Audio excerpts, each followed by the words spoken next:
Moi je m'appelle Guillaume et avec Aurélie on reprend progressivement l'exploitation de son père.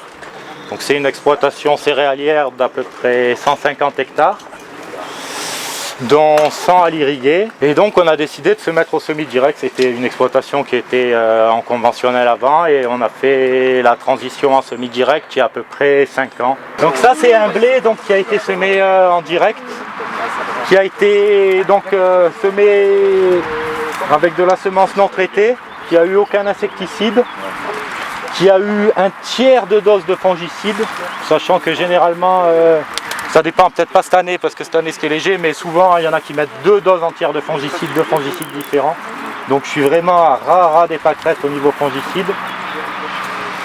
Et au niveau engrais aussi, là j'ai mis 180 unités d'azote.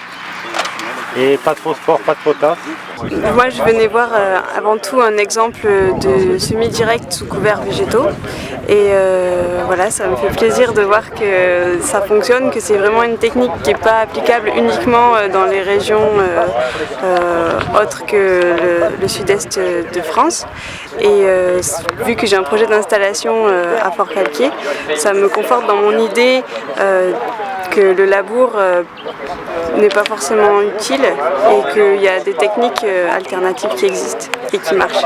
Le plus important c'est le passage au semi-direct sous couvert, SCV. Donc c'est du non-travail du sol, on travaille le moins possible le sol.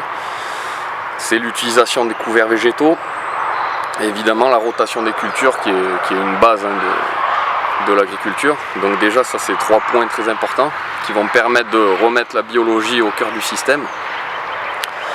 Et donc par l'activité biologique intense de ces parcelles, au bout de quelques années on peut se permettre de baisser l'utilisation de produits chimiques. Vous avez du mal, le semoir il doit bourrer, non? Et voilà, ça c'est des conditions. Les manques, en fait, après ça, je vais vous montrer les manques, c'est ça. C'est que graines qui sont pas... là c'est vraiment quand même, parce que là il s'est... C'est là le pointe là. Ouais. Mais bon, l'un dans l'autre, voilà, sans avoir labouré, sans avoir rien fait, voilà, derrière un maïs, j'ai pris mon semoir, j'ai semé et c'est ça qui sort.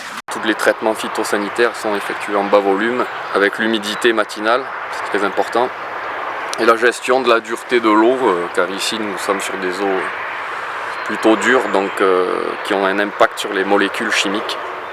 Donc en gérant cette dureté de l'eau, on peut se permettre de baisser les doses de produits phyto. Le travail au sein de ce réseau consiste en la co-conception de systèmes de culture innovants, donc avec les producteurs du réseau, mais aussi avec les différents partenaires. Le travail mené a suivi plusieurs étapes.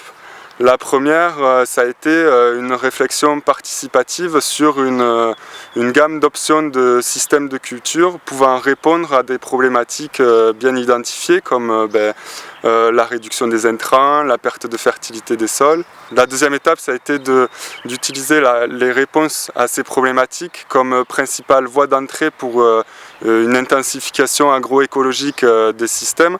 Donc avec notamment la mise en œuvre du semi-direct sous couvert végétal, par exemple, ou l'association de cultures. Donc ensuite, la troisième étape, ça a été la compréhension de ces systèmes de culture innovants à travers notamment l'expérimentation et la mise en réseau, pour enfin acquérir des références locales sur ces pratiques innovantes et pouvoir ensuite les diffuser au sein du réseau et au-delà.